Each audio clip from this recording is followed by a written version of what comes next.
Então, pessoal, continuando, lá ainda dentro do seu plano de estudos, você vai partir para o seu plano de estudos, né? Você tem que identificar quais são as disciplinas-chave. Então, assim, vamos dar o exemplo do concurso para o Banco do Brasil. Vamos chutar que tem 10 disciplinas.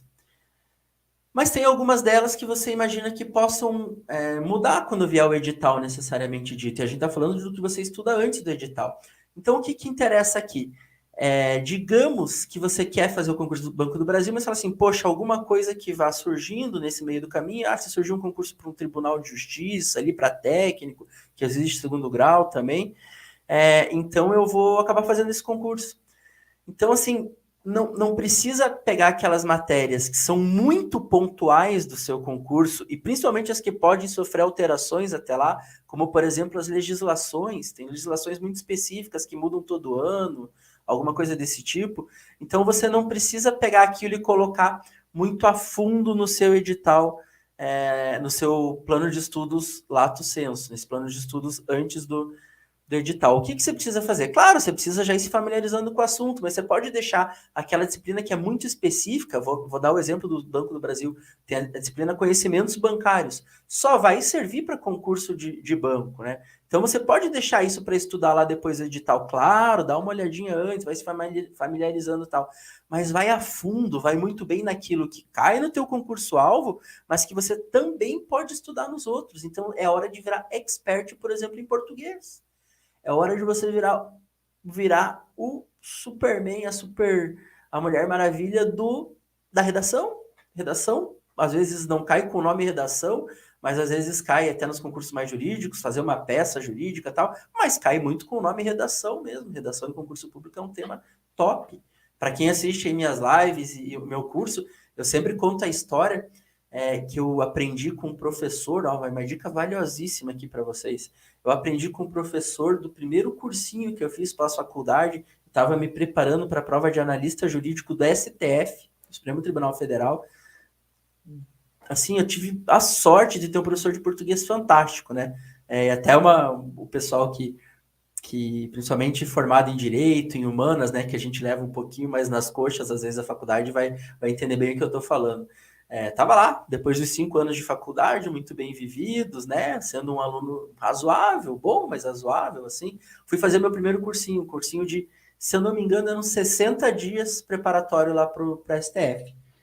E eu tava com aquela sensação, primeira semana, segunda semana, eu já, nossa, eu aprendi mais em 2 semanas do que na faculdade inteira. Então, quem é de humanas vai saber do que eu tô falando, né? Que a faculdade de humanas a gente leva ali mais, né?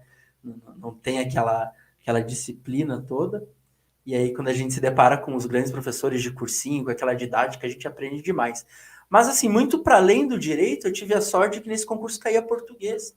E aí, né, nesse cursinho que eu fiz, eu tive um professor fantástico de português, que ele tinha 20 aulas nesses dias lá que eu estava preparando esse cursinho. E das 20 aulas, ele dedicou 10 das 20 aulas à regência verbal. E aí eu fui estudar a regência verbal lá com ele, quem já viu minhas outras lives vai saber da história. E aí ele convenceu a gente que valia a pena aquilo. O que aconteceu? Logo depois eu fui fazer uma prova, fiz ali as anotações sobre regência verbal, entendi bem o assunto com a, com a metodologia dele, e fui fazer uma prova bem legal essa. Eu estava numa fase que não estava me decidindo de fazer uma prova para. Não lembro o nome exato do cargo, mas era, acho que é agente da ABIN, né? Para quem não conhece a ABIN, agora é a Agência Brasileira de Inteligência, é mais ou menos como se fosse virar um agente secreto da CIA. Mais ou menos não, é exatamente isso. Até na hora da inscrição não aparece o teu nome, aparece só número, são pessoas que não podem ser identificadas. Então, desde o concurso, você já é uma pessoa meio secreta ali, né? E essa prova foi feita pelo CESP, que hoje é o Sebrasp, e era o terror dos concursos na época. Fazer concurso, a prova de português do CESP, naquele esqueminha só verdadeiro, falso, cada uma que você marcar errado anula uma que está certa, era dificílimo, dificílimo. E aí, beleza, 20 questões, terminada a prova, eu com as técnicas de regência verbal, que não respondem, né? Já vou adiantando, não responde só regência verbal, responde tudo em português, ou quase tudo. Você sendo bom em regência verbal, você sabe muita coisa em concurso de português. Então eu fui com aquela minha técnica e fui lá e resolvi responder. respondi 19 das 20. Isso era muito arriscado, porque cada uma que você erra, você perde uma que você acertou. Mas eu respondi 19 das 20. Eu tinha acertado 17. Daí, assim, depois da prova, a gente entra naqueles grupos de discussão e tal. Como eu indico para vocês entrar na comunidade da Cultive, que a gente está começando a formar agora, cultiveconcursos.com. E aí eu fui lá verificar naquela comunidade como que estavam os gabaritos ali oficiosos, né? Que o pessoal começa a publicar logo depois da prova.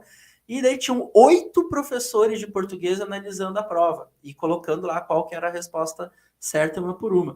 E para minha surpresa, não, porque eu já estava indo bem em português nessa época, eu tinha acertado.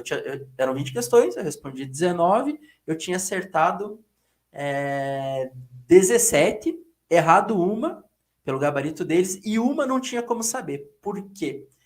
Porque 5 dos professores que analisaram a prova falaram que ela estava certa e 3 falaram que ela estava errada. E eu tinha marcado errada, né? E aí fiquei naquela, poxa, eu usei minha técnica de regência verbal, mas 5 professores falaram que eu errei e 3 que eu acertei. E, né, fiquei na dúvida. Para minha surpresa, quando saiu o resultado oficial, eu tinha acertado. Eu e a minoria dos professores de cursinho. Por quê? Porque eu estava muito afiado em regência verbal. Eu estava com nível maior do que 5 dos 8 professores de cursinho ali. Então, por quê? Porque eu sabia muita regência verbal, porque eu tinha uma anotação de aula do professor que me deu na época do primeiro cursinho que eu fiz. Por que eu estou falando tudo isso? Porque a partir dali eu entendi, português é uma disciplina chave para mim. Então, se eu quase gabaritei uma das provas mais difíceis, daqui para frente eu vou gabaritar todas, ou quase gabaritar. Por quê? Porque eu já saio na frente dos outros. Então, assim, se eu tiver sempre algumas disciplinas onde eu tenho um nível de excelência, eu vou sair na frente dos outros. E aqui fica a minha dica. Português fica a minha dica, inclusive o tema regência verbal, saiba muito bem, não só regência verbal, mas regência verbal ajuda em muita coisa, ajuda em crase, ajuda em interpretação de texto, ajuda em muita coisa, ok? Então, lá no meu livro, Como Passar em Concursos Públicos, tem um capítulo que eu meio que, jamais eu tentaria ser professor de português, mas eu fiz um capítulo bônus lá, que eu coloquei um pouco dessas minhas anotações, pesquisei um pouco só para colocar lá, ó, eu estudava regência verbal assim, talvez sirva para alguém. Claro, vá procurar um professor de português de verdade, mas a dica para estudar regência verbal fica aqui, ok? Então, assim, voltando ao tema do slide aqui, disciplina-chave. Então, no teu plano de estudos tem que estar disciplina-chave, ok?